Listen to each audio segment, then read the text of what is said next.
Dentro do contexto da genética associada à herança sanguínea, nós começamos a falar sobre o sistema ABO. Bom, para falar sobre o sistema ABO, é necessário citar um médico austríaco chamado Karl Landsteiner, que no início do século XX percebeu a existência de incompatibilidades sanguíneas entre determinadas pessoas. Quando da realização de transfusões de sangue, o mesmo conseguiu identificar que a mistura de sangues diferentes, em certos casos, gerava um processo conhecido como aglutinação das hemácias, o que acabava por formar o que nós chamamos de aglomerados, ou o coágulo que vocês conhecem. Especificamente em 1902, a equipe que trabalhava com Landsteiner, através da observação destes resultados, conseguiu classificar o sangue humano em 4 tipos com relação ao sistema ABO. Seriam eles os sangues do tipo A, B, AB e O, que caracterizam o sistema ABO. Após inúmeros testes, Landsteiner concluiu que a incompatibilidade entre os grupos sanguíneos do sistema ABO era oriunda, ou seja, era decorrente de uma reação que ocorria entre certas substâncias presentes no plasma sanguíneo, substâncias essas que nós chamamos de aglutininas, e substâncias presentes na membrana das hemácias, os glóbulos vermelhos, né?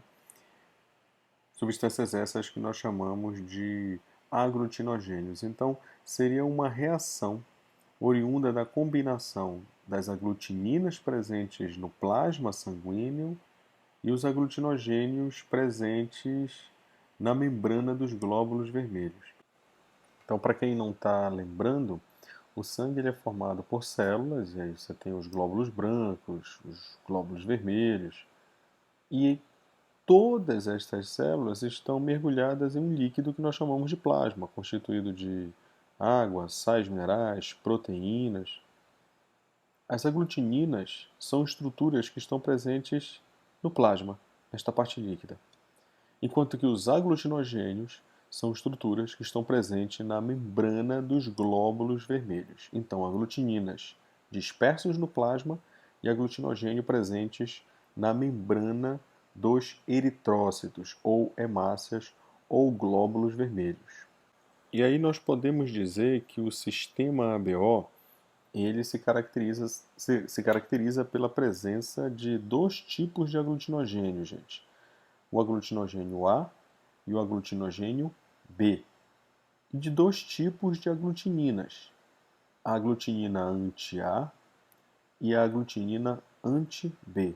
Do jeito que você está vendo aí nessa tabela que eu estou mostrando. Então eu tenho o grupo sanguíneo A, constituído pelo aglutinogênio A na membrana das hemácias, e as aglutininas anti-B no plasma.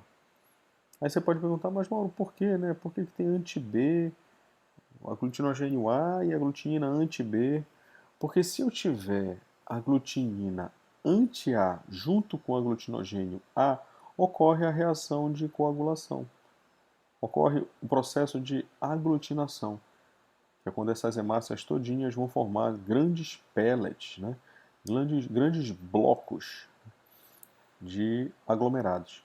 E isso, obviamente, vai causar problemas no que diz respeito à circulação do sangue, formando o que nós chamamos de possíveis trombos. Né? E aí você tem desde possibilidades associadas à dificuldade, a simples dificuldade de fluxo sanguíneo com oxigenação dos tecidos que estão à frente, ou até mesmo processo de rompimento destes vasos quando se trata de capilares sanguíneos. Então eu tenho grupo sanguíneo A com aglutinogênio A e aglutinina anti-B, grupo sanguíneo B com aglutinogênio B e aglutinina anti-A, grupo sanguíneo AB, perceba, com aglutinogênios A e B, né? Perceba a diferença. Só tenho 2 tipos de aglutinogênios para o sistema BO. Então, é o A e o B. Quem é do grupo sanguíneo A tem aglutinogênio A. Quem é do grupo sanguíneo B tem aglutinogênio B. Quem é do grupo sanguíneo AB possui aglutinogênios tanto A quanto B na membrana de suas células da linhagem vermelha, nas suas hemácias. Então, quem é AB tem aglutinogênios A e B. E quem é O? Bom, quem é O não tem nenhum tipo de aglutinogênio, nem o A, nem o B, na membrana dos seus eritrócitos. Com relação aos aglutinogênios A e B, quem é O não tem nenhum dos dois. E aí a gente passa para as aglutininas. Só recapitulando, quem é A tem aglutinina anti-B, quem é B tem anti-A, e quem é AB, como tem os dois aglutinogênios, não pode ter nenhuma das duas aglutininas, né, gente? Lembra? A mesma aglutinina para um determinado aglutinogênio promove o processo de aglutinação. Então, quem é do grupo sanguíneo AB, que tem os aglutinogênios A e B, como você está vendo aí na tabela, não tem aglutinina. Quem é O, como não tem nenhum dos dois aglutinogênios, nem A nem B, na membrana de suas hemácias, pode ter sem problema nenhum as aglutininas anti-A e anti-B presentes no plasma. Então é isso que você tem aí na nossa tabela. Os quatro fenótipos do sistema sanguíneo ABO, ou seja, o A, o B, o AB e o O, eles são determinados por um gene que se apresenta em três formas alélicas: o alelo IA, o alelo IB e o alelo izinho. Como assim?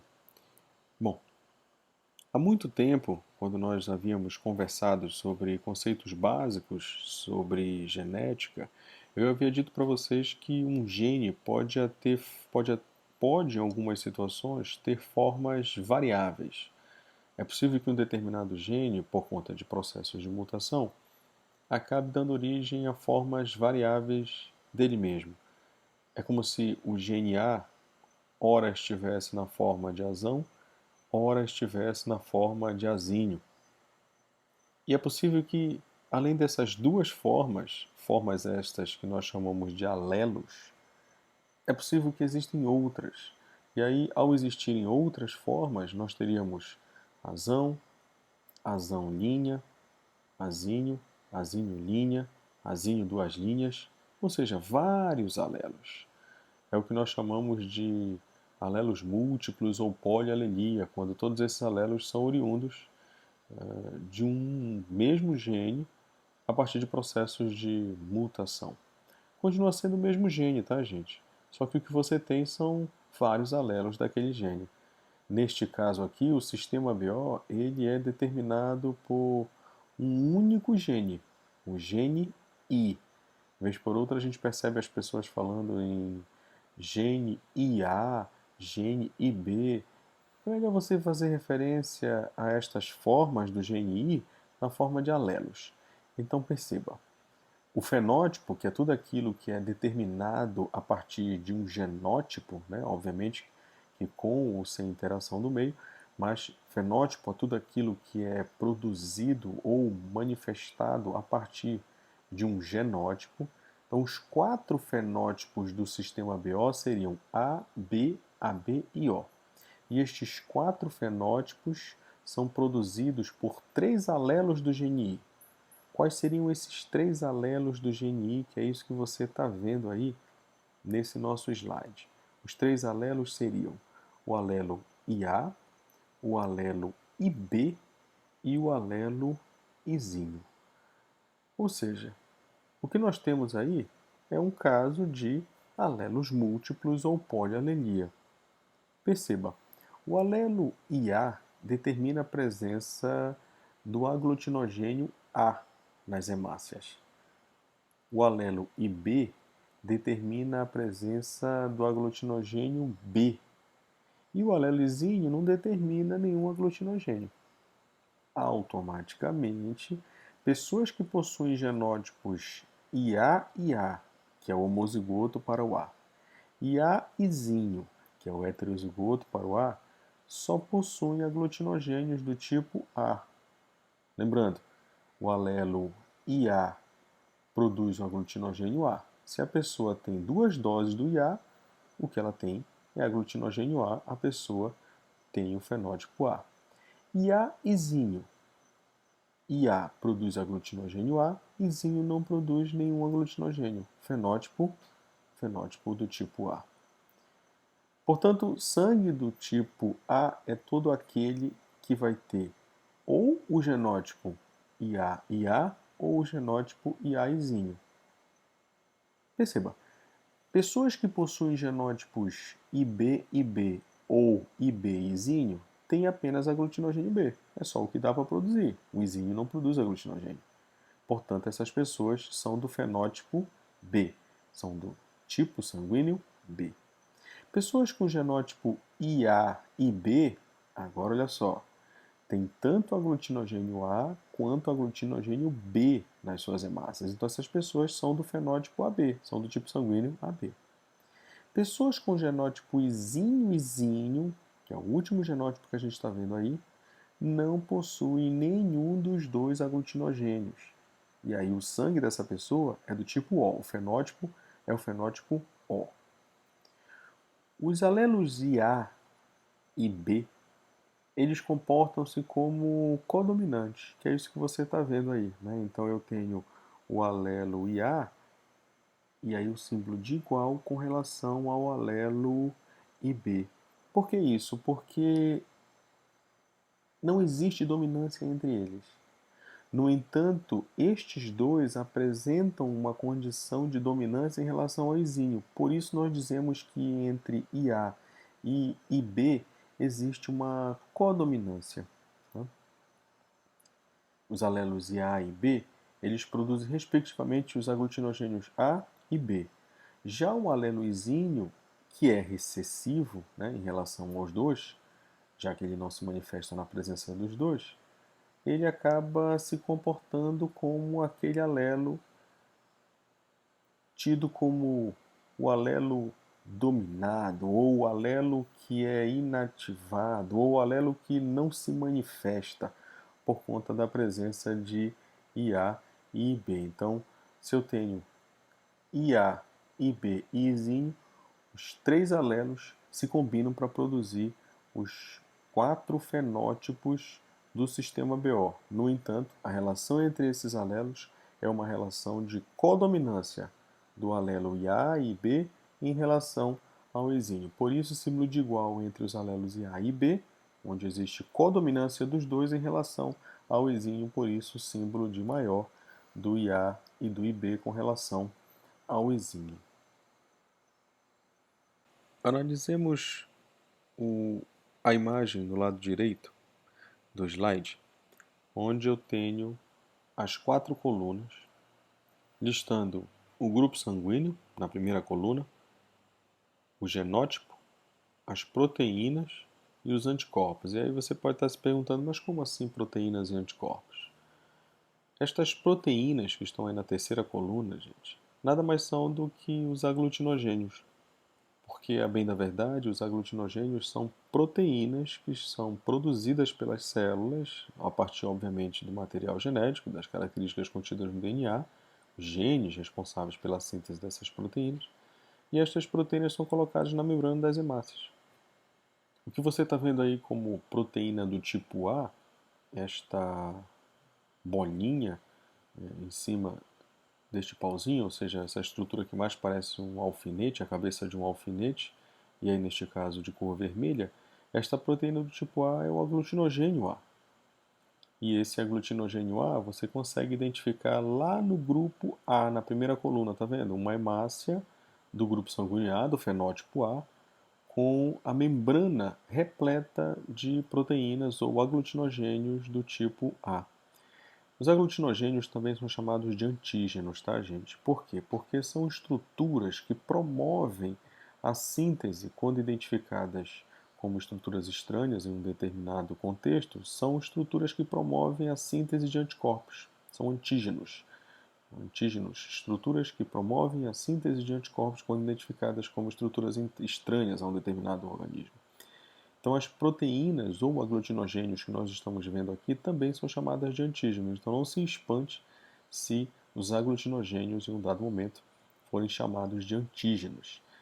E na última coluna eu tenho os anticorpos, né, que nada mais são do que as aglutininas. Lembra? Estão presentes no plasma, a gente acabou de ver agora há pouco. E no caso do sistema BO, podem ser do tipo anti-A e anti-B. Então vamos analisar com calma essa imagem que eu tenho aí no slide. Vamos lá. Vamos começar pelo grupo sanguíneo do tipo A. O grupo sanguíneo do tipo A, ou fenótipo A, apresenta-se da forma que você está vendo aí, ó. Essa hemácia vermelhinha com esses alfinetes, né, representando aí o aglutinogênio A, aglutinogênio A ou antígeno A.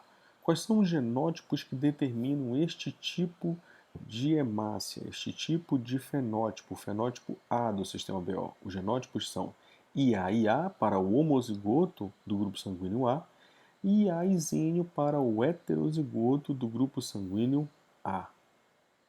Que tipos de aglutinogênios ou antígenos eu vou ter para o grupo sanguíneo A? Eu vou ter antígeno ou aglutinogênio do tipo A, que é isso que você está vendo aí na terceira coluna, onde eu tenho as proteínas. E quais são as aglutininas que eu vou ter para o sistema ABO, especificamente para o grupo A? As aglutininas serão do tipo anti-B. Lembre-se, não dá para ter anti-A no mesmo sangue que contém aglutinogênio A.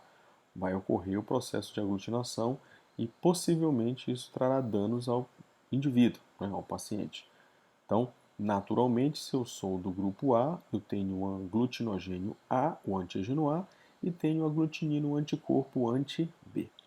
Vamos passar para o indivíduo que é do fenótipo ou grupo sanguíneo B, gente. Olha só o que acontece. Já mudou o aglutinogênio ou o antígeno ou a proteína que está na membrana da hemácia. Percebe? Por quê? Porque mudou, gente. Muda porque quando eu identifico um indivíduo do grupo sanguíneo B, o aglutinogênio é do tipo B, é outro. Já não é mais uma cabeça de alfinete, eu tenho uma estrutura onde na ponta a cor é verde e o que eu tenho aí é um quadrado, digamos assim, acredito eu, né, que seja um quadrado aí meio que inclinado, meio de lado. O que interessa é de que você consiga perceber que para o grupo sanguíneo A, o antígeno A é diferente do antígeno B para o grupo sanguíneo B. Obviamente, os genótipos dos indivíduos do fenótipo B, né, daqueles que possuem o grupo sanguíneo B, acabam sendo do tipo IB para o indivíduo homozigoto B e IBzinho para o indivíduo heterozigoto do grupo sanguíneo B. O antígeno, como eu já falei, é do tipo B, então antígeno B, e os anticorpos ou aglutininas, para quem é do grupo sanguíneo B, são do tipo anti-A. Então, fenótipo B, aglutinogênio B, aglutinina anti-A. Fenótipo A, aglutinogênio A, aglutinina anti-B. Agora vamos lá. Quem é do fenótipo AB, quem é do grupo sanguíneo AB, terá como genótipo único IA e B, só tem esse tipo de genótipo produzindo o fenótipo do grupo sanguíneo AB. Agora, os aglutinogênios são os dois. Quem é do fenótipo AB tem aglutinogênio tanto A quanto aglutinogênio B, que é isso que você está vendo. Agora, gente, se eu tenho tanto aglutinogênio a bolinha, né, bolinha vermelha aí, quanto aglutinogênio B, que é este quadrado verde, eu não posso ter nenhum tipo de aglutinina. Qualquer uma das duas aglutininas que eu encontrar no plasma desse indivíduo vai gerar processo de aglutinação, processo de formação de trombos nos vasos sanguíneos. Então não cabe. Por isso, naturalmente, quem é do grupo sanguíneo AB possui aglutinogênios A e B, mas não possui nenhum tipo de aglutinina, não possui nenhum tipo de anticorpo no plasma. Quem é do grupo sanguíneo O, que é o que você está vendo aí, o último tipo, lá embaixo, quem é do grupo sanguíneo O, possui como única representação de alelos, ou melhor, de genótipos, izinho, izinho. Tá? É o genótipo recessivo do sistema BO, izinho, izinho. Com relação a aglutinogênios, quem é do grupo sanguíneo O não possui nenhum tipo de aglutinogênio, não tem nem tipo A nem tipo B. Uma vez que não existe nem tipo A nem tipo B no que diz respeito ao aglutinogênio para esses indivíduos, o plasma dos mesmos é completamente passivo de ter tanto aglutinina anti-A quanto aglutinina anti-B. Você pode ter qualquer uma das duas, na verdade você tem as duas, né? E a presença das mesmas não traz nenhum tipo de problema, porque não existe como reagir com as hemácias, já que as hemácias não possuem aglutinogênio nem A e nem B. Então, as aglutininas ou os anticorpos anti-A e anti-B não têm com que reagir.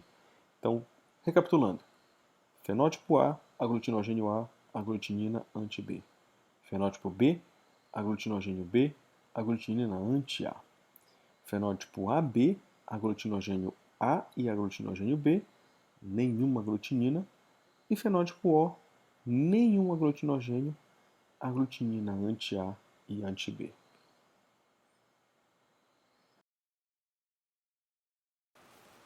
Na imagem colocada ao lado esquerdo do slide, é possível perceber o processo de aglutinação, ou seja, a reação que acontece entre o aglutinogênio do tipo A com a aglutinina do tipo anti-A. É óbvio que isso também vai acontecer com os aglutinogênios do tipo B e suas aglutininas anti-B. Mas preste atenção no que nós temos aí nesta imagem.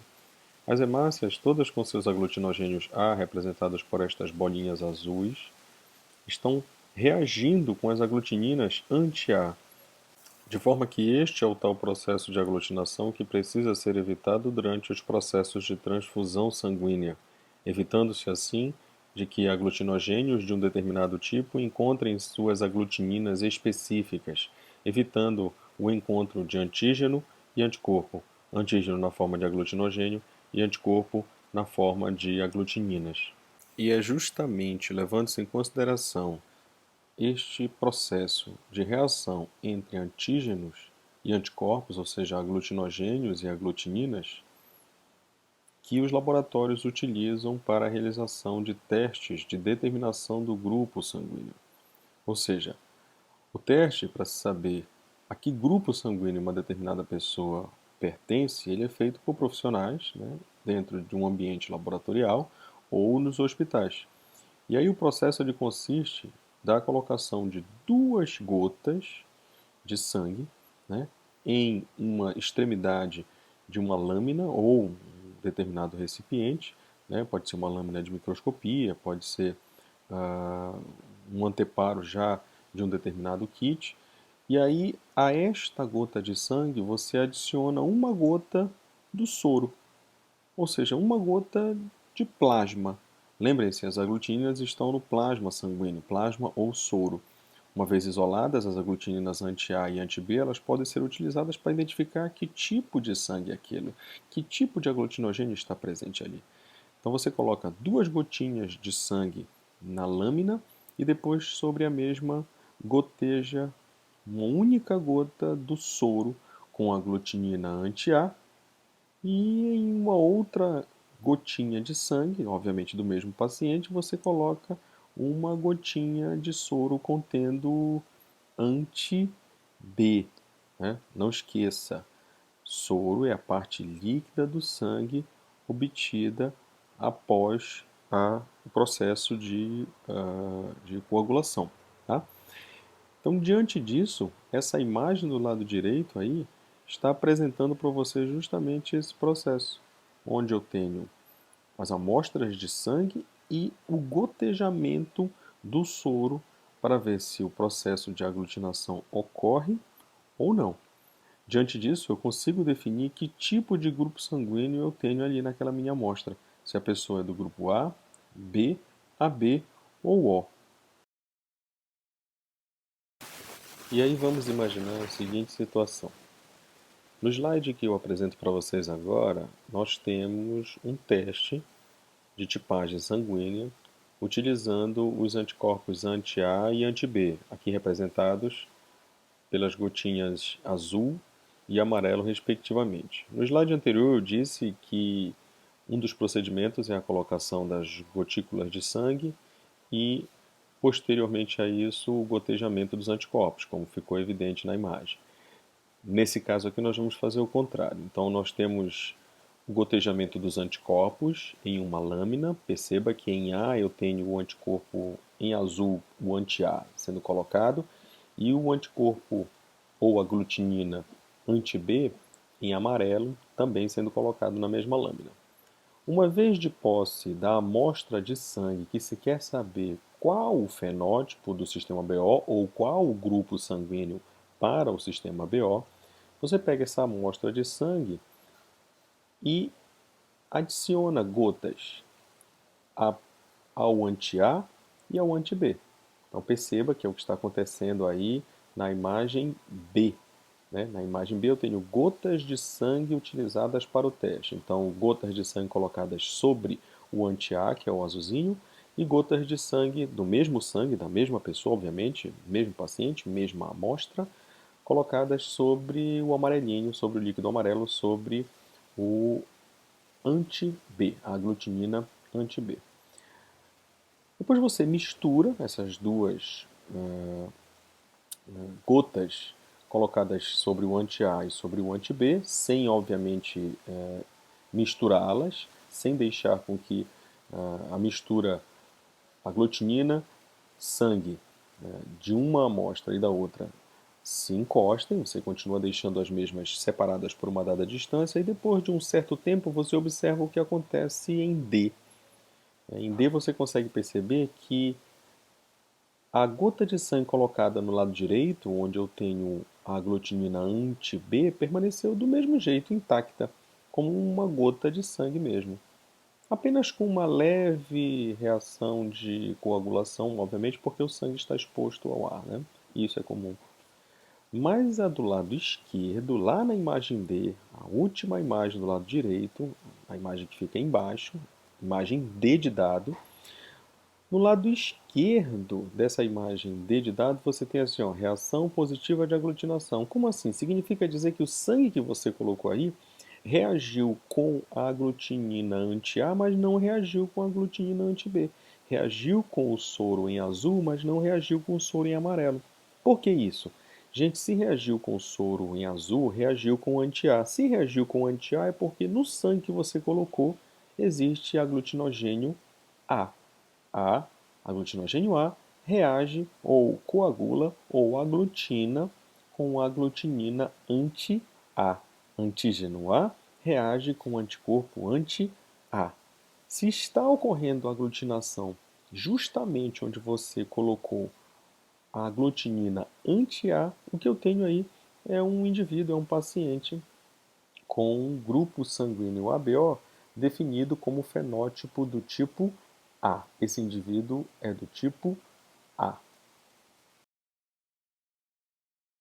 E aí, gente, o resultado que nós temos é o que você está observando aí no lado direito do slide, na imagem que está ao lado direito do slide. Perceba, não confunda aqui os sinais de positivo e negativo com os tais sangues do tipo positivo e negativo, tá? Não é isso, tá? Isso aqui não se refere ao sistema RH, tido então como RH positivo e RH negativo. Não é isso, tá? Esse positivo e negativo significa positivo para a aglutinação, negativo para a aglutinação, ou seja, positivo é quando a reação de aglutinação acontece, quando a aglutinina se encontra com o aglutinogênio, quando o anti-A se encontra com A, quando o anti-B se encontra com B. Negativo é quando não existe essa reação, quando não houve o encontro de aglutinogênio e aglutinina. Tá? Então vamos lá. Da esquerda para a direita, vamos começar com a lâmina que deu sangue do tipo A. Por que deu sangue do tipo A? Porque as duas gotas que foram utilizadas de sangue do mesmo paciente, quando uma delas submetida ao anti-A, que é o azul, e posteriormente a isso, quando a outra gota submetida ao anti-B foram colocadas na lâmina, percebeu-se reação positiva apenas para o anti-A. Gente, se um sangue, que você não sabe qual é o tipo, reage com anti-A, é porque no sangue eu tenho aglutinogênio A. Aglutinogênio A reage com aglutinina anti-A. Antígeno A reage com anticorpo anti-A. Então, se o resultado deu positivo para anti-A, o sangue é do tipo A. Na segunda lâmina, da esquerda para a direita, o resultado positivo da aglutinação deu com o anti-B. Você consegue perceber? Né? Então, em cima eu tenho o anti-A, né, sendo colocado em todas as amostras de sangue que estão na parte de cima da lâmina e o anti-B colocado em todas as amostras de sangue que estão na parte de baixo da lâmina. Na segunda lâmina, eu tenho reação positiva com o anti-B. Se reage com o anti-B, é porque eu tenho aglutinogênio B nessa amostra, sangue do tipo B. Vamos para a terceira amostra. Na terceira amostra, eu tenho a reação positiva tanto para o contato do sangue com o anti-A quanto para o contato do sangue com o anti-B. Se reage com o anti-A e reage com o anti-B, é porque o sangue deste paciente possui aglutinogênios A e B. Sangue que possui aglutinogênios A e B é sangue do fenótipo AB, grupo sanguíneo AB. Tipo sanguíneo, na verdade, tipo sanguíneo AB. Quando eu passo para a última lâmina, perceba o que acontece aqui, ó. Eu não tenho reação nem com o contato do sangue com o anti-A, nem com o contato deste sangue com o anti-B.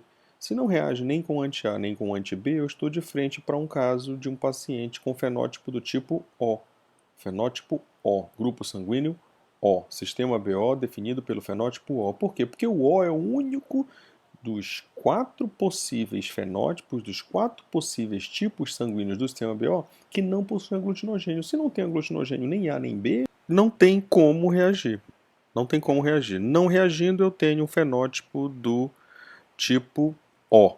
Não tem aglutinogênio A, não tem aglutinogênio B, não ocorre reação de aglutinação entrando em contato com anti-A e anti-B.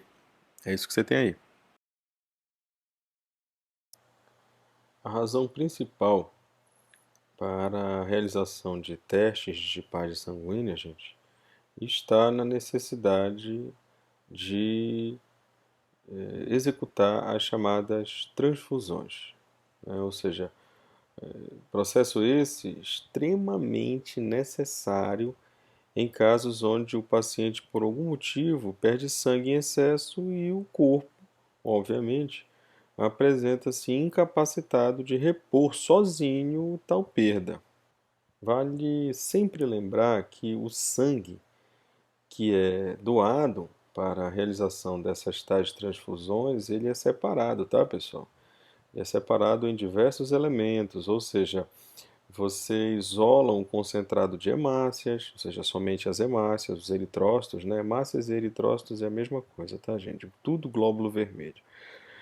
Assim, então você separa, você isola um concentrado de hemácias, um concentrado de plaquetas, o plasma. O próprio plasma, ele também é separado em vários outros componentes, tá? E aí assim, cada um desses elementos isolados, ele poderá ser utilizado conforme a necessidade específica dos pacientes. Como no caso, por exemplo, de situações como anemias profundas, né? Onde um concentrado de hemácia ele se faz necessário para a melhoria do paciente.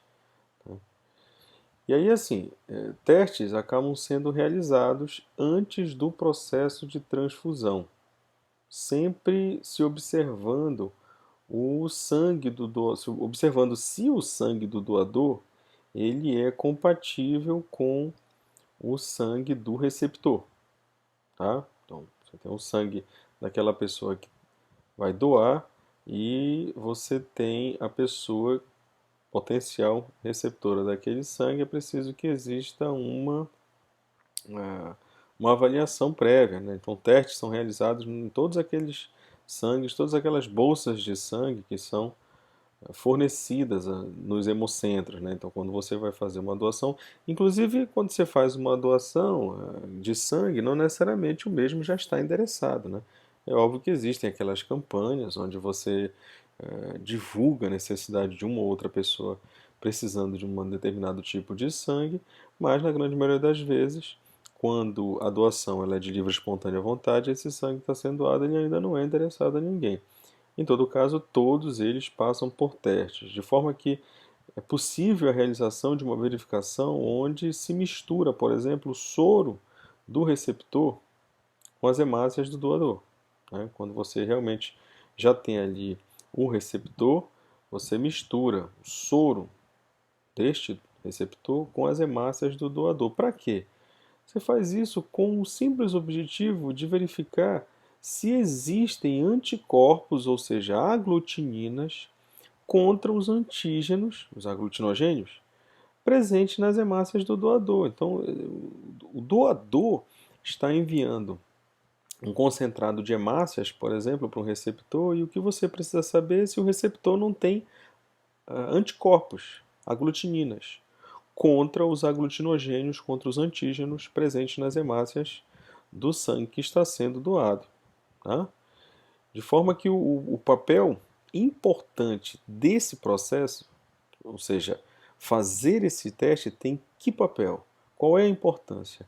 A importância está justamente na verificação de se existe, né, a possibilidade de o sangue de um indivíduo do grupo A, por exemplo, caso seja doado a um indivíduo do grupo B, imagine essa situação, as hemácias A do doador, imagina, o sangue de um indivíduo do grupo A está sendo doado a um indivíduo do grupo B. As hemácias A do doador, elas serão todas atacadas, serão todas aglutinadas pelas aglutininas anti-A do plasma do receptor. Então, recapitulando. Então, você tem o sangue de um indivíduo do grupo A, né, e ele está sendo doado para um indivíduo do grupo B. Indivíduos do grupo B possuem aglutininas anti-A. Quando esse sangue A cair na circulação do indivíduo B, as aglutininas anti-A do indivíduo B atacam os aglutinogênios do sangue doado do tipo A. Esse é o grande problema. Caso o processo de aglutinação ocorra, né, que nesses moldes ele vai acontecer, obviamente, nós vamos ter a possibilidade de formação de pequenos coágulos, pequenas obstruções em vasos sanguíneos de pequeno calibre, principalmente capilares, como mencionado anteriormente, né, podendo causar sérios danos ao paciente. Além disso, é possível, em algumas situações, que esses aglomerados até sejam gradualmente desfeitos, né, através de glóbulos brancos que vão destruir as hemácias. No entanto, essa destruição libera também, além da hemoglobina, outras substâncias na corrente sanguínea do indivíduo receptor, podendo levar a quadros de alergia ou até mesmo problemas renais sérios, incluindo, possibilitando inclusive a morte, né? Então como é possível verificar na imagem do lado esquerdo aqui do slide, o sangue do tipo O, por exemplo, ele se configura como sendo o chamado doador universal. Vamos pensar dessa forma. Então, esse é o esquema do lado esquerdo do slide, esse é o esquema de doações, né, permitidas. Né? Então, o O ele é tido como o doador universal. Isso porque o portador desse tipo de sangue ele não possui aglutinogênios A ou B. Não tem nem A e nem B. Não existem aglutinogênios A e B na membrana das hemácias desses indivíduos do grupo sanguíneo O. Lembrando, claro, que nesse caso, o que se doa é um concentrado de hemácias do tipo O, tá, gente? Então, quando a gente fala doador, o é o doador universal. Você não vai doar o sangue contendo células e plasma, né? Então, grupo de células e plasma. Você não vai. Né? Quando você doa um sangue do tipo O, você está doando ali geralmente é um concentrado de hemácias. Como essas hemácias não têm aglutinogênios nem A e nem B, eles acabam sendo doados a qualquer um dos outros grupos sem problema nenhum, porque não tem como acontecer reação de aglutinação. Já os indivíduos do tipo sanguíneo AB, que também você tem aí no esquema, conhecidos ou definidos como receptores universais, assim o são porque, como não possuem aglutininas nem anti-A e nem anti-B no plasma, os indivíduos que são AB eles acabam recebendo transfusão sanguínea de pessoas dos grupos A, B, AB, O, ou seja, todos os grupos sanguíneos podem doar para o AB, já que o AB não possui aglutininas, não possui os anticorpos, né, anti-A e anti-B. Mais uma vez, lembrando que os indivíduos do grupo AB são receptores universais de hemácias, se recebe hemácias. Tá? Então, imaginar, por exemplo, uma transfusão de sangue do tipo O, como eu acabei de dizer, o O pode doar para o B? Pode, mas doa um concentrado de hemácias. Se você mandar um sangue O contendo não só o concentrado de hemácias, mas também o plasma, você vai estar mandando anti-A e anti-B para um indivíduo que é AB e tem os antígenos A e B. Obviamente você tem aí a reação de aglutinação ocorrendo. Não é o caso, tá? Essas transfusões elas acabam sendo concentrado de hemácias na grande maioria das vezes. Vale lembrar que a compreensão dos mecanismos que envolvem esses processos de transfusão e coagulação do sangue que a gente tanto tem falado aqui, tá? Exige o completo domínio do quadro que você está vendo aí do lado direito do slide, tá, gente? Então, saber que tipo sanguíneo é dotado de um determinado aglutinogênio ou de uma determinada aglutinina é de fundamental importância para o melhor entendimento das vias de doação e recebimento de sangue no processo de transfusões e possíveis coagulações de sangue dentro do sistema ABO. Perfeito? Bom, gente, e aí aqui nós temos um resumão sobre tudo isso que nós vimos agora há pouco com relação à herança dos grupos sanguíneos, mais especificamente o sistema ABO. Então, o que nós temos aqui nestes dois quadros? Nestes dois quadros nós temos todos os possíveis genótipos para cada um dos fenótipos, assim como seus aglutinogênios presentes nas suas hemácias e as suas aglutininas, os seus anticorpos presentes também nos plasmas de cada um destes tipos sanguíneos. Então vamos lá, vamos com calma, né? Vamos começar aqui pelo grupo A, ou seja, indivíduos que possuem tipo sanguíneo do tipo A, fenótipo A. Quais seriam os possíveis genótipos para o indivíduo do grupo A? O indivíduo do grupo A ele pode ter um genótipo homozigoto para A, e ele seria IA e A, ou o genótipo heterozigoto para o A, e aí ele seria IA e zinho. Perceba que entre parênteses eu tenho uma outra representação, então IA e A também pode ser representado por Azão ou AA, já que nós não temos dominância aí, né, entre esses alelos. E o IAzinho pode ser representado por AO. Então, em algumas literaturas, em alguns livros, você pode ver esse tipo de representação, certo? Passemos agora para a hemácia de um indivíduo do fenótipo A, do grupo sanguíneo A, do tipo sanguíneo A.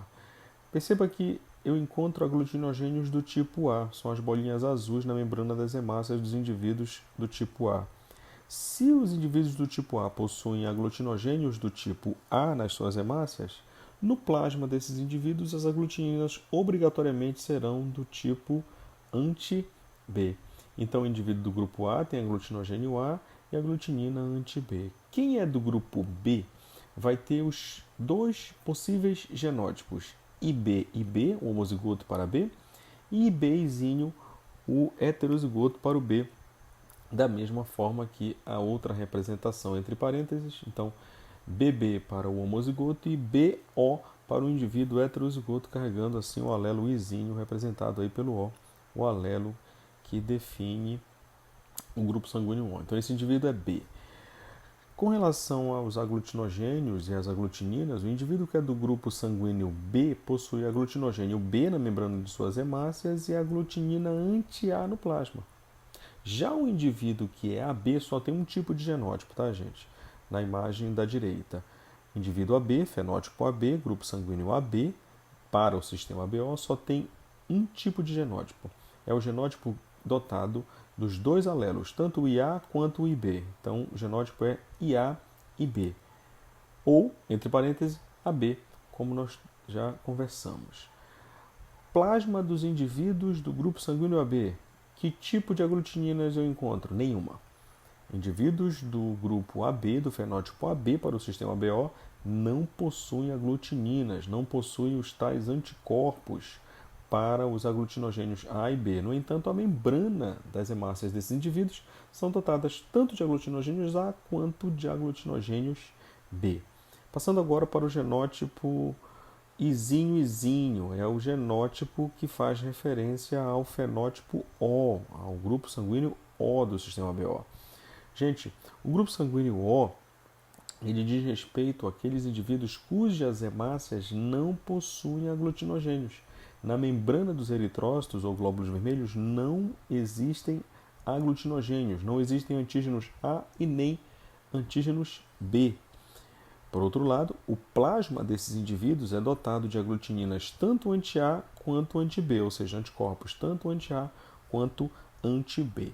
Então esse quadro ele é essencial não só para a compreensão sobre os processos de transfusão, a compreensão sobre os processos de aglutinação, obviamente que envolvendo as transfusões, e também extremamente importante para qualquer tipo de questão que exija a necessidade da realização de cruzamentos de indivíduos portadores de um determinado tipo ou outro de sangue para o sistema ABO. Por isso a necessidade de você ter em mente estes genótipos. Eu aconselho que você utilize na grande maioria das vezes, ou melhor, você utilize sempre os genótipos representados pelos alelos mesmo IA, IB e Izinho, e a combinação dos mesmos, obviamente.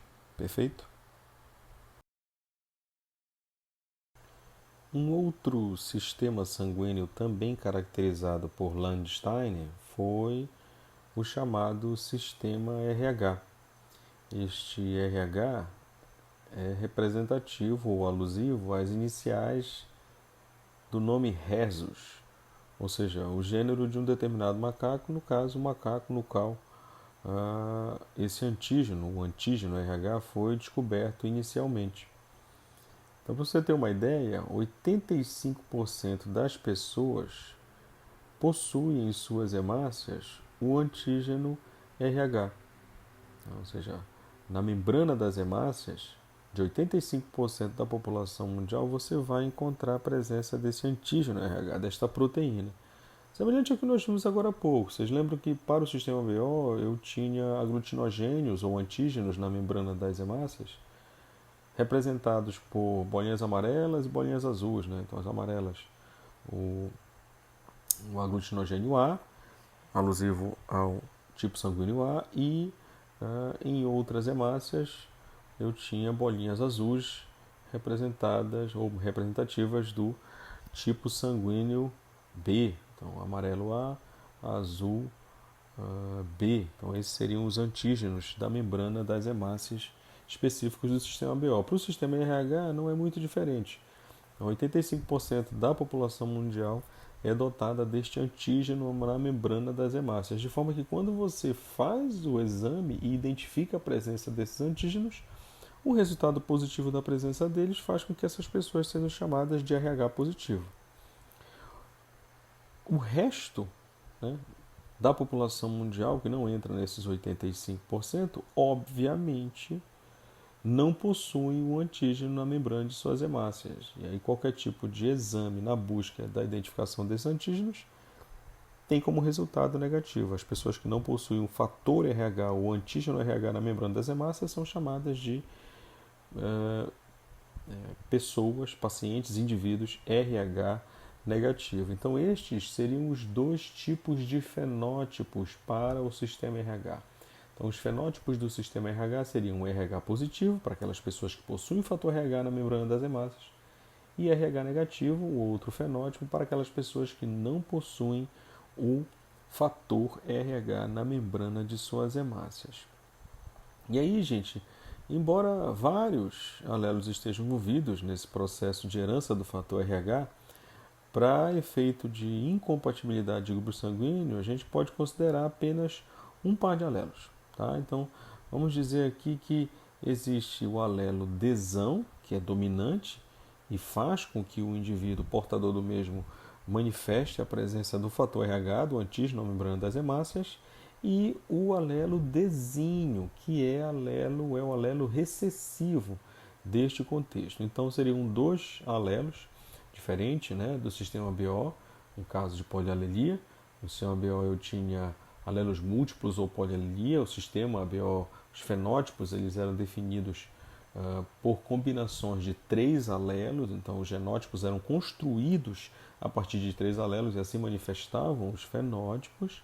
Aqui no sistema RH, você vai ter apenas dois alelos, o alelo desão e o alelo desígnio. Perfeito? E aí é óbvio, né? O que você está vendo aí neste quadro é a representação destes possíveis genótipos construídos a partir desses dois alelos, o desão e o desígnio, os fenótipos que eu já falei, que podem ser RH positivo e RH negativo, as hemácias desses indivíduos, ou seja, indivíduos que são RH positivo, como você está vendo aí no quadro, são aqueles que nas hemácias eu encontro o antígeno RH, né? Ou seja, RH positivo na hemácia com antígeno RH. Já o indivíduo que é RH negativo não tem o antígeno, não tem o fator RH na membrana das hemácias. E como é que fica o plasma, né? Então, desde o sistema BO, a gente sabia que assim como tinha os antígenos na membrana das hemácias, existiam os anticorpos ou aglutininas no plasma. Como é que fica aqui no fator RH, Mauro? Bom, os indivíduos que são RH positivo, eles possuem um antígeno RH nas hemácias. E no plasma, eles não possuem anticorpos anti-RH. É óbvio, né, gente? Se eu tenho o fator RH, ou seja, um antígeno na membrana de minhas hemácias, eu não posso ter um anticorpo contra esse antígeno. Então, pessoas RH positivas que possuem um aglutinogênio ou antígeno nessa membrana da hemácia, no plasma não vão ter os anticorpos anti-RH. E quem é negativo? Bom, quem é negativo no plasma pode ter anticorpos anti-RH se receber hemácias com antígeno RH. Como assim? Mas eu não estou entendendo. É assim, gente. Quem é RH negativo não tem aglutinogênio na membrana das hemácias, não tem fator RH na membrana das hemácias, certo? Quem tem fator RH, quem tem a proteína na membrana das hemácias é quem é positivo. Quem é negativo não tem. Se você, nas suas hemácias, você é negativo, nas suas hemácias, não existe nenhuma proteína alusiva ou que faça referência ao fator RH, seu corpo desconhece a existência de uma proteína chamada fator RH, se é negativo. Concorda? No entanto, se você entrar em contato com o sangue positivo, lembre-se, sangue positivo significa hemácia com fator RH na membrana da célula. Se você negativo entrar em contato com o sangue positivo, o seu corpo identifica aquela proteína chamada fator RH que está na membrana da hemácia do indivíduo positivo como sendo estranha. Nesse momento, seu corpo começa a produzir anticorpos contra esse RH positivo, contra esse sangue positivo que você negativo recebeu. Resultado, você fica com anticorpos, mesmo sendo RH negativo, você fica com anticorpos anti-RH. Mauro, eu não tenho problema? Não, não vai ter problema, gente, porque você ter anticorpos anti-RH, para você não causa problema. Você que é negativo, ter os anticorpos anti-RH, ou seja, contra o fator RH, não é problema porque você não tem o fator RH. O problema está em você, mulher negativa, entrar em contato com o sangue positivo. E é isso que a gente vai ver já já.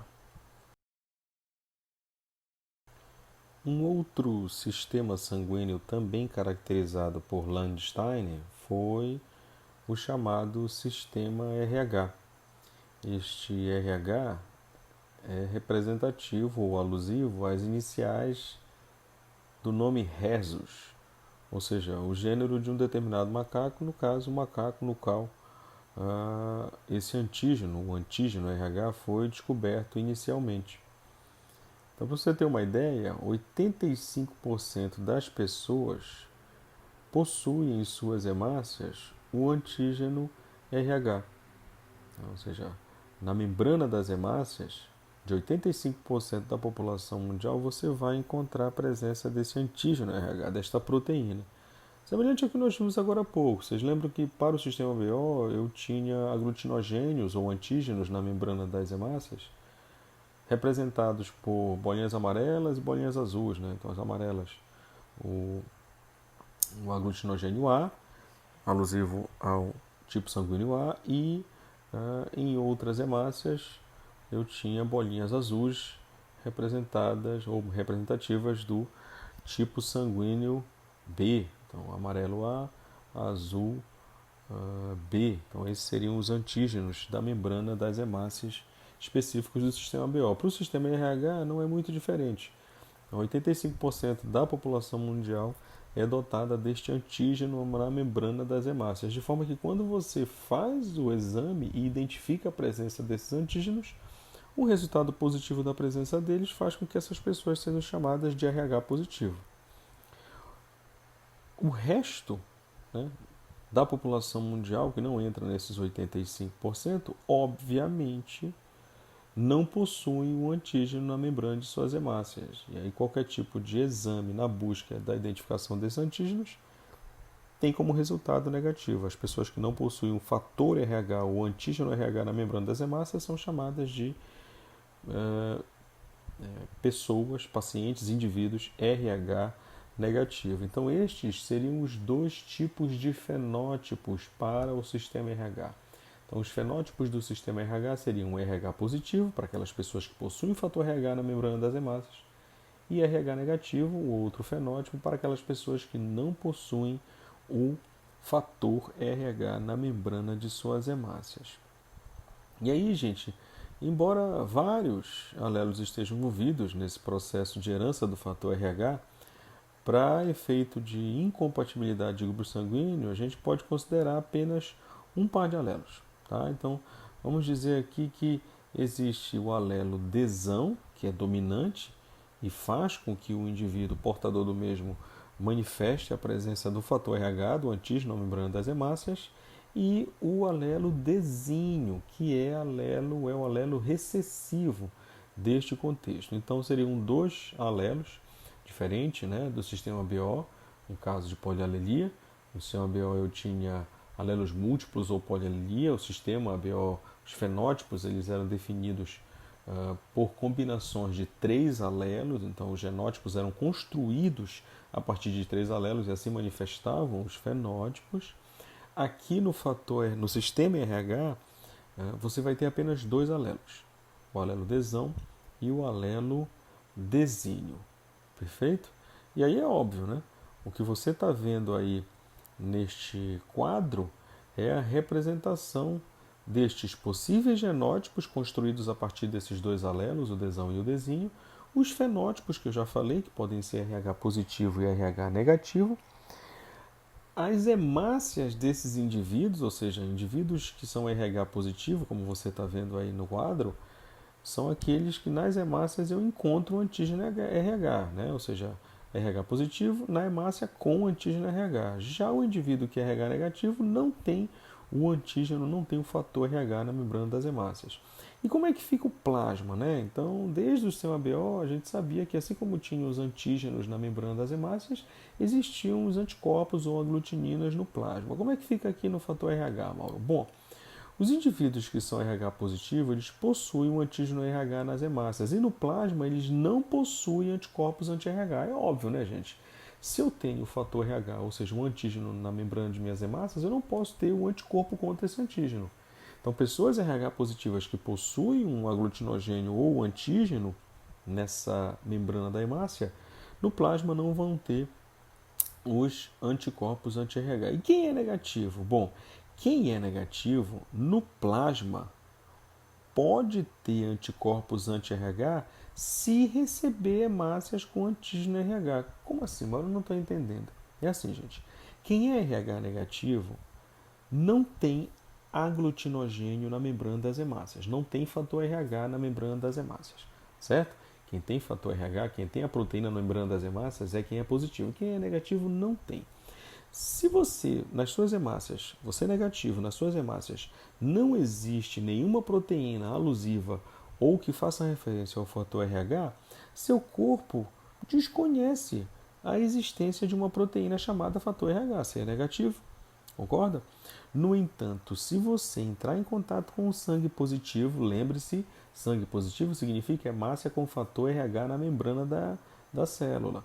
Se você negativo entrar em contato com o sangue positivo, o seu corpo identifica aquela proteína chamada fator RH que está na membrana da hemácia do indivíduo positivo como sendo estranha. Nesse momento, seu corpo começa a produzir anticorpos contra esse RH positivo, contra esse sangue positivo que você negativo recebeu. Resultado, você fica com anticorpos, mesmo sendo RH negativo, você fica com anticorpos anti-RH. Mauro, eu não tenho problema? Não, não vai ter problema, gente, porque você ter anticorpos anti-RH, para você não causa problema. Você que é negativo, ter os anticorpos anti-RH, ou seja, contra o fator RH, não é problema porque você não tem o fator RH. O problema está em você, mulher negativa, entrar em contato com o sangue positivo. E é isso que a gente vai ver já já. Nas transfusões de hemácias, por exemplo, uma pessoa com fator RH positivo, ela pode receber tanto sangue RH positivo como negativo. Tá? Enquanto que uma pessoa RH negativo, ela deve receber apenas sangue RH negativo. Por isso, o doador universal de hemácias, ele deve ser o RH negativo, porque ele não tem fator RH. E o receptor universal de hemácias deve ser, por obrigação, o RH positivo. Se nós tivéssemos que fazer aqui uma combinação de sistemas, né, sanguíneos, ou seja, o sistema ABO com o sistema RH, eu diria que o doador universal é o O negativo, né? Então o O acaba doando para todo mundo suas hemácias, uma vez que as mesmas não possuem antígenos A e antígenos B, aglutinogênios A e B. E por que negativo? Né? Por que O negativo? Negativo porque o sangue negativo não possui fator RH. Por isso pode doar para todo mundo. E o receptor universal de hemácias? Bom, o receptor universal de hemácias seria o AB positivo. AB por quê?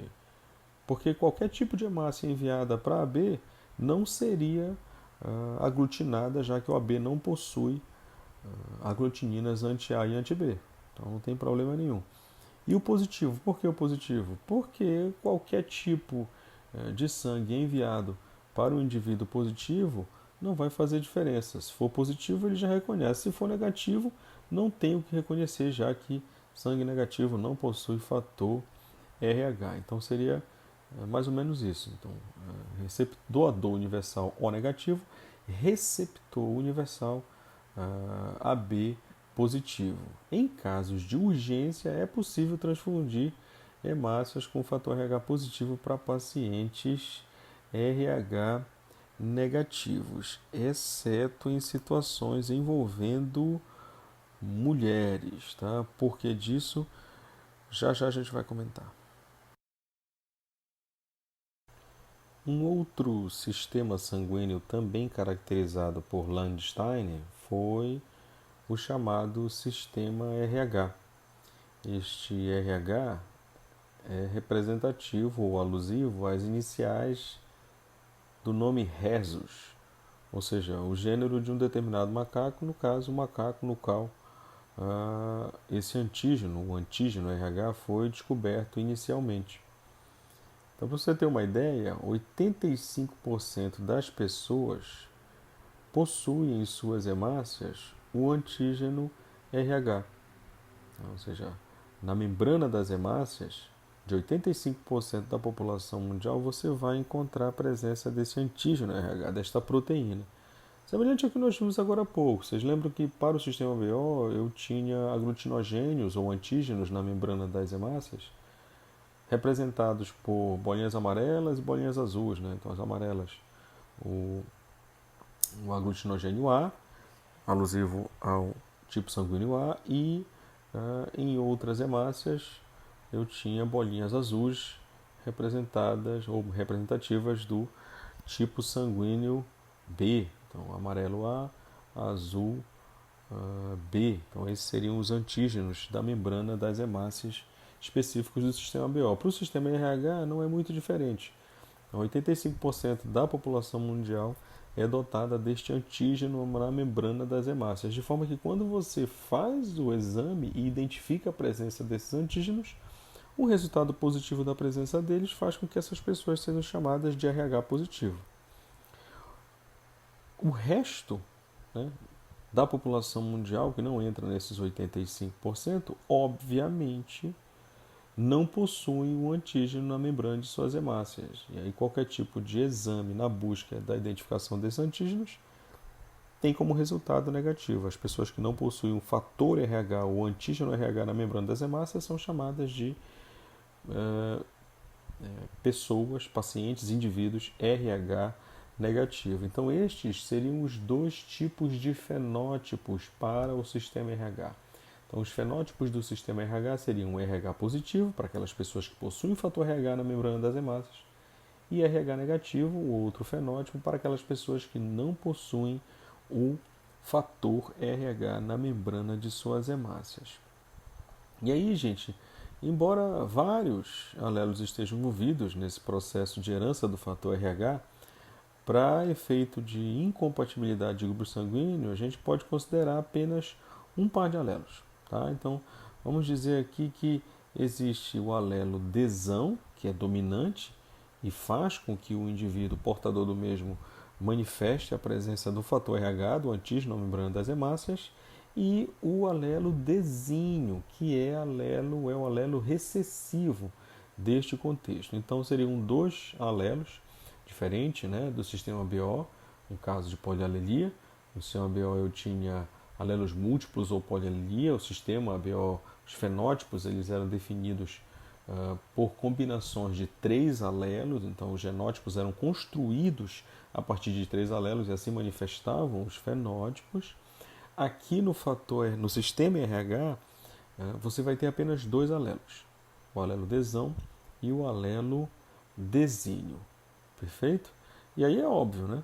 O que você está vendo aí neste quadro é a representação destes possíveis genótipos construídos a partir desses dois alelos, o desão e o desínio, os fenótipos que eu já falei, que podem ser RH positivo e RH negativo, as hemácias desses indivíduos, ou seja, indivíduos que são RH positivo, como você está vendo aí no quadro, são aqueles que nas hemácias eu encontro o antígeno RH, né? Ou seja, RH positivo na hemácia com antígeno RH. Já o indivíduo que é RH negativo não tem o antígeno, não tem o fator RH na membrana das hemácias.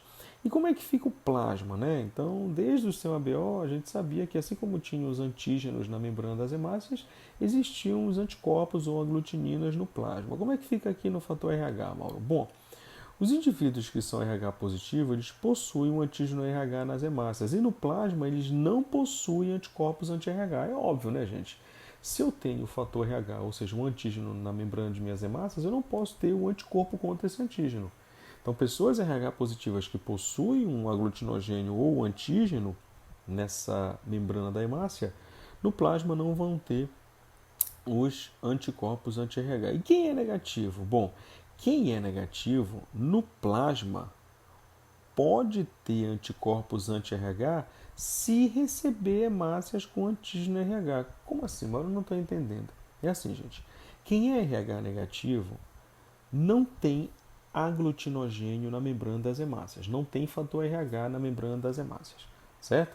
Quem tem fator RH, quem tem a proteína na membrana das hemácias é quem é positivo. Quem é negativo não tem.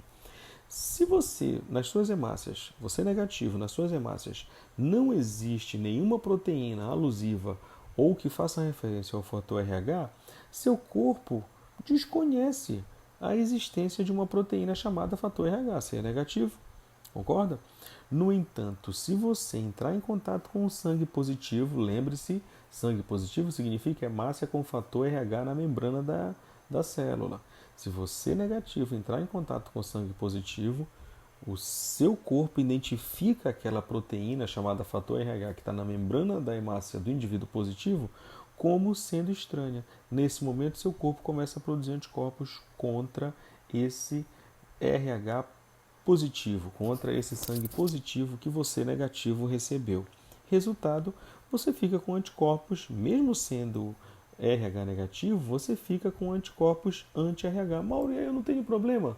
Não, não vai ter problema, gente, porque você ter anticorpos anti-RH, para você não causa problema. Você que é negativo, ter os anticorpos anti-RH, ou seja, contra o fator RH, não é problema porque você não tem o fator RH. O problema está em você, mulher negativa, entrar em contato com sangue positivo. E é isso que a gente vai ver já já. Nas transfusões de hemácias, por exemplo, uma pessoa com fator RH positivo, ela pode receber tanto sangue RH positivo como negativo. Tá? Enquanto que uma pessoa RH negativo, ela deve receber apenas sangue RH negativo. Por isso, o doador universal de hemácias, ele deve ser o RH negativo, porque ele não tem fator RH. E o receptor universal de hemácias deve ser, por obrigação, o RH positivo. Se nós tivéssemos que fazer aqui uma combinação de sistemas, né, sanguíneos, ou seja, o sistema ABO com o sistema RH, eu diria que o doador universal é o O negativo, né, então o O acaba doando para todo mundo suas hemácias, uma vez que as mesmas não possuem antígenos A e antígenos B, aglutinogênios A e B. E por que negativo? Né? Por que O negativo? Negativo porque o sangue negativo não possui fator RH. Por isso pode doar para todo mundo. E o receptor universal de hemácias? Bom, o receptor universal de hemácias seria o AB positivo. AB por quê? Porque qualquer tipo de hemácia enviada para AB não seria aglutinada, já que o AB não possui aglutininas anti-A e anti-B. Então não tem problema nenhum. E o positivo? Por que o positivo? Porque qualquer tipo de sangue enviado para o indivíduo positivo não vai fazer diferença. Se for positivo, ele já reconhece. Se for negativo, não tem o que reconhecer, já que sangue negativo não possui fator RH. Então seria mais ou menos isso. Então, doador universal O negativo, receptor universal AB positivo.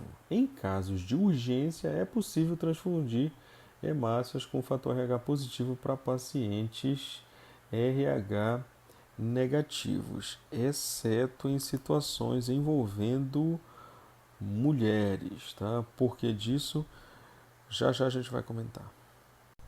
E aí, gente, vamos falar um pouquinho sobre essa tal situação onde mulheres negativas acabam recebendo sangue do tipo positivo, né? A situação que está associada a esse contexto é a situação que faz referência a um quadro chamado de eritroblastose fetal ou doença hemolítica do recém-nascido.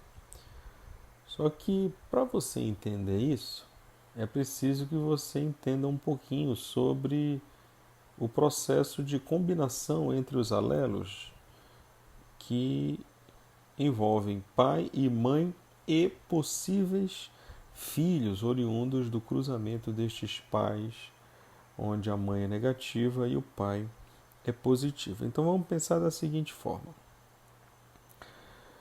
Primeiro eu preciso que você olhe para o quadro que está do lado esquerdo para relembrar quais os possíveis genótipos para os indivíduos do grupo positivo e negativo com relação ao sistema RH. Então, quem é RH positivo, que é o fenótipo dominante, obviamente, pode ter genótipos desão-desão ou desão-desinho. Já o indivíduo RH negativo possui como genótipo único o genótipo recessivo desinho-desinho. Perfeito. Então vamos lá. Quando uma mulher, e aí eu preciso agora que você olhe para o desenho, para a imagem que está no lado direito do slide.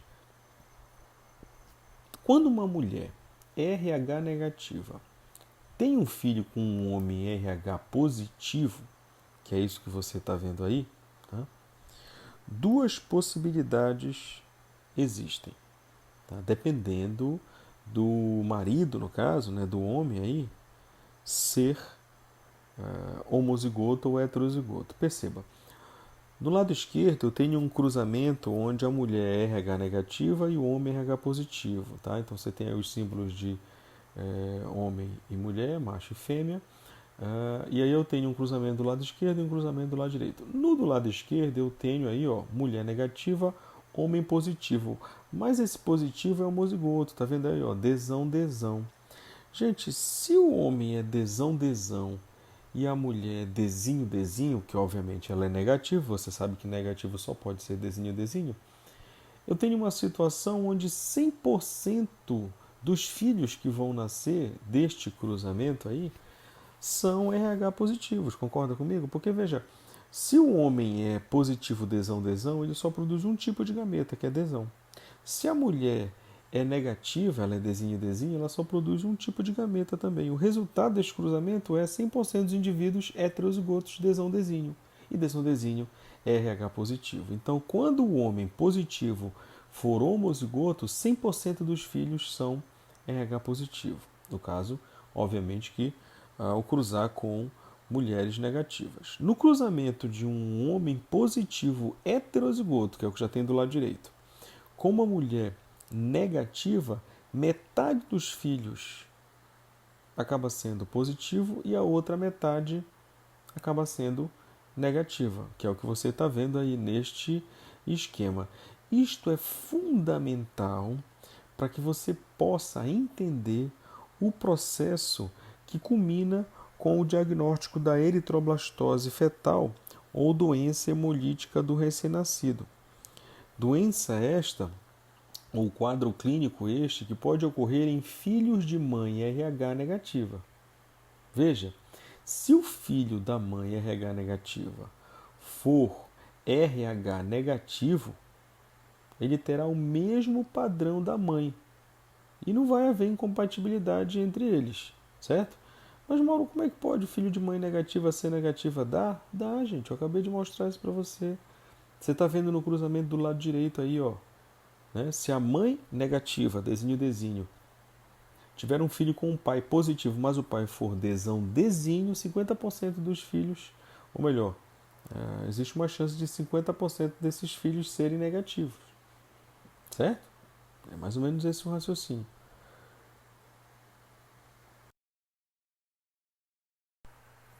Então vamos falar um pouquinho dessa tal eritroblastose fetal ou doença hemolítica do recém-nascido.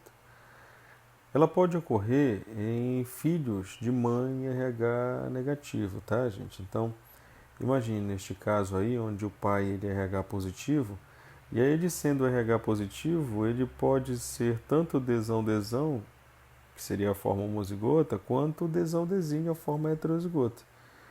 Se o pai for desão, como nós vimos agora há pouco no slide anterior, 100% dos filhos deste casal, a mãe sendo negativa, serão filhos positivos. No entanto, se ele for desão-desinho, este casal tem uma chance de 50% de ter filhos também com o mesmo fenótipo da mãe, ou seja, ter filhos negativos.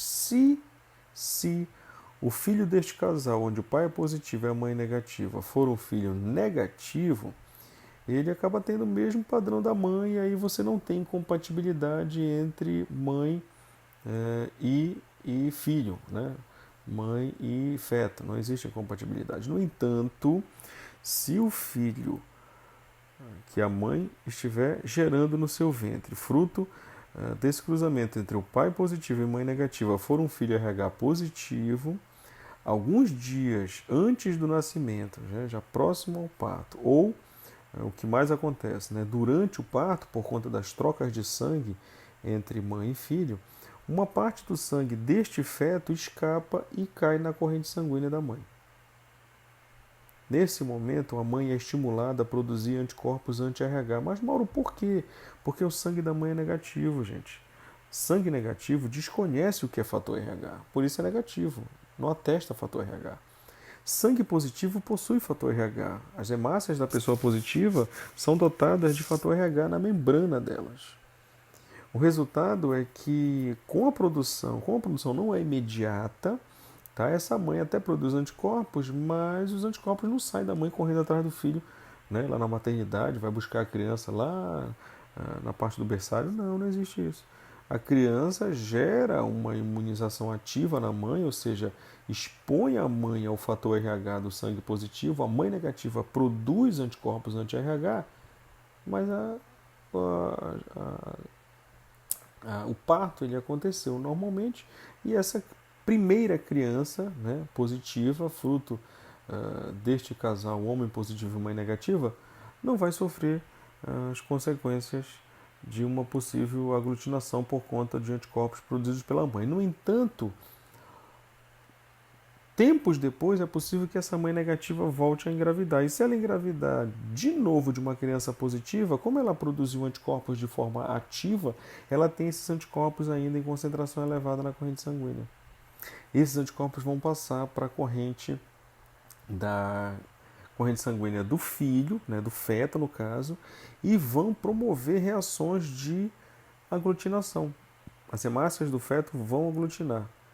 Ao serem aglutinadas, elas vão ser posteriormente fagocitadas, né, por glóbulos brancos do próprio feto. E aí, nesse caso, a criança, quando nasce, ela acaba nascendo com uma anemia e com uma icterícia, então a pigmentação de pele um pouco amarelada. Por que disso? Porque a hemoglobina que está dentro das hemácias, quando a hemácia é destruída, essa hemoglobina ela se transforma em um pigmento amarelado chamado de bilirrubina. E essa bilirrubina, em quantidade elevada, gente, acaba se depositando em tecidos, o que faz com que a criança tenha essa tonalidade de pele um pouco amarelada. Olha, a criança nasceu com icterícia. Às vezes é a doença hemolítica do recém-nascido ou eritroblastose fetal. Além disso, essa bilirrubina ela pode se depositar no cérebro, tá, gente? No cérebro da criança, provocando quadros de surdez ou até mesmo de deficiência mental. Essa tal destruição das hemácias que acontece no feto faz com que o recém-nascido, tá, ou o feto, né, propriamente dito, acabe lançando na sua própria corrente sanguínea hemácias muito jovens. Então, se a hemácia adulta recebe o nome de eritrócito, a hemácia jovem recebe o nome de eritroblasto. Como esse quadro é clássico, você faz um exame de sangue na criança e você percebe uma grande quantidade de eritroblastos, daí vem o nome de eritroblastose fetal ou doença hemolítica do recém-nascido. Hemolítica porque as hemácias são destruídas, eritroblastose porque o sangue da criança fica cheio de eritroblastos, ou seja, glóbulos vermelhos imaturos, eritrócitos imaturos, certo? Nos casos mais graves, é possível que ocorra aborto involuntário, tá, gente? Caso a criança venha a nascer, se a intensidade do processo for muito superficial, não for considerável, é possível que um banho de UV resolva. Tá? Então, os raios ultravioleta eles metabolizam boa parte dessa bilirrubina e acabam eliminando o quadro da doença. No entanto, nos casos um pouco mais complexos, é possível que esse sangue da criança seja gradualmente retirado ou substituído, no caso, por sangue do tipo negativo. Aí você pode perguntar, mas como assim, Mauro? A criança é positiva. Vai passar o sangue para negativo? Sim. Você faz isso porque as novas hemácias que vão surgir, as novas hemácias que você coloca no sangue da criança, as hemácias negativas, elas não são destruídas pelos anticorpos da mãe.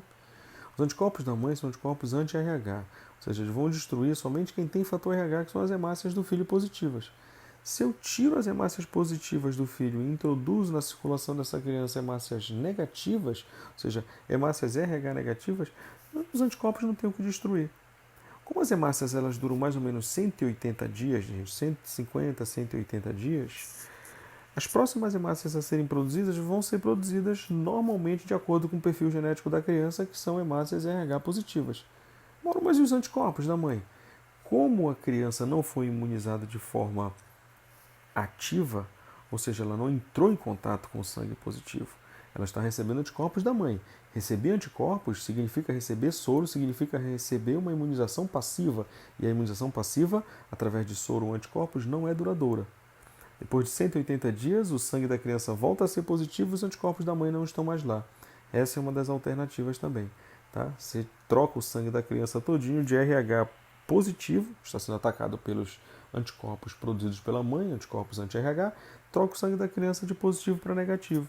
Depois de 180 dias, o sangue da criança volta a ser positivo e os anticorpos já não estão mais lá para causar problema, né?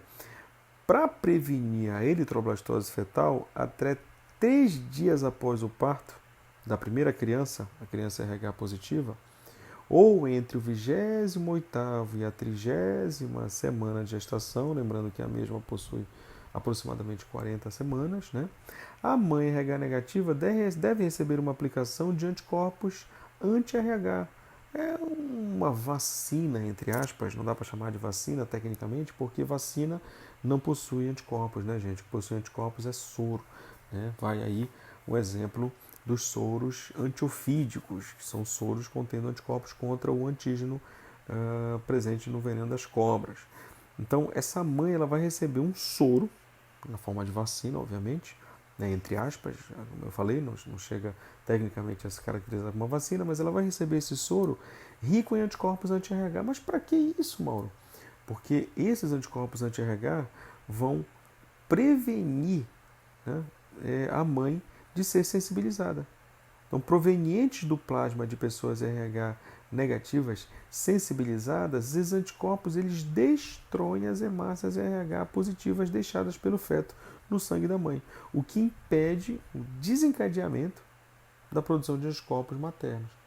Então, a mãe recebe esse soro com anticorpos anti-RH nesse período específico aí, tá, gente? Até 3 dias após o parto da primeira criança ou entre a 28ª e 30ª semana de gestação. Essa mãe recebe este soro contendo anticorpos anti-RH e aí, de posse disso, ela tem as hemácias do filho destruídas na sua corrente sanguínea, não na corrente sanguínea do filho, né, gente? Por favor. Mas na corrente sanguínea da mãe, as hemácias do filho vão ser destruídas.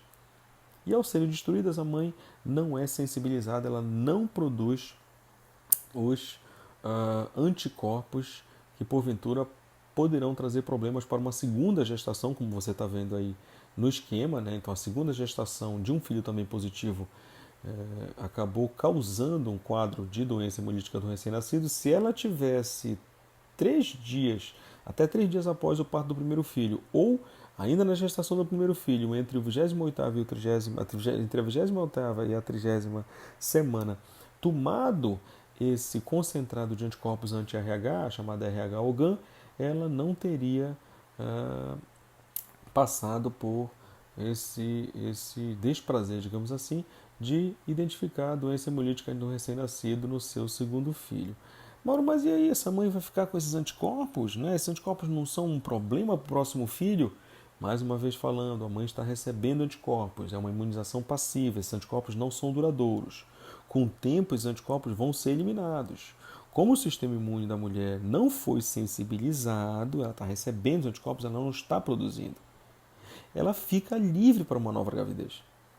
Se novamente a criança for positiva, não vai haver problema, pois será como se fosse o primeiro filho, né? No entanto, o tratamento ele tem de ser repetido para prevenir acidentes na gravidez seguinte, tá, gente? Então, toda gravidez ela acaba fazendo uso dessa vacina, digamos assim, né? Desse concentrado de anticorpos anti-RH, a chamada RH-OGAN. Perfeito? Então essa seria uma das alternativas. Então, só recapitulando, quadro da doença hemolítica do recém-nascido, ou eritroblastose fetal, pai positivo, mãe negativa, filho nasce, sensibiliza a mãe, mãe produz anticorpos e esses anticorpos atacam um segundo filho, obviamente que obrigatoriamente também positivo. Mauro, é possível que o segundo filho venha negativo? Sim, sim, sim, é possível. Se o pai for desão-desímio, ele pode ter filhos positivos e negativos. Pode ser que o primeiro tenha sido positivo e o segundo negativo. E aí, tem doença hemolítica do recém-nascido? Não. Aí não tem porque filhos de sangue negativo não são atacados por anticorpos anti-RH. Quem tem RH é positivo. Anti-RH para hemácias negativas não ocorre processo de aglutinação. Mauro, e se essa mãe tiver passado por uma transfusão sanguínea de maneira errada ainda quando adolescente ou jovem, e aí essa transfusão sanguínea de forma errada tenha feito com que ela tenha se sensibilizado, ou seja, tenha tido contato com sangue positivo. Essa mãe negativa entrou em contato com sangue positivo ainda quando jovem. É possível que no primeiro filho já ocorra o quadro da doença hemolítica do recém-nascido? Sim, é possível. Tudo depende do momento da sensibilização. Nesse esquema eu estou mostrando para vocês uma sensibilização que ocorre na primeira gestação. Nas próximas gestações, todos os filhos positivos estarão sujeitos a um quadro de doença hemolítica do recém-nascido, a não ser repetindo que a mãe receba um concentrado de anticorpos anti-RH 3 dias após o nascimento do primeiro filho que iria sensibilizar a mesma, ou entre a 28ª e a 30ª semana de gestação. Então, esses seriam os principais pontos a serem identificados na chamada doença hemolítica do recém-nascido ou eritroblastose fetal, gente.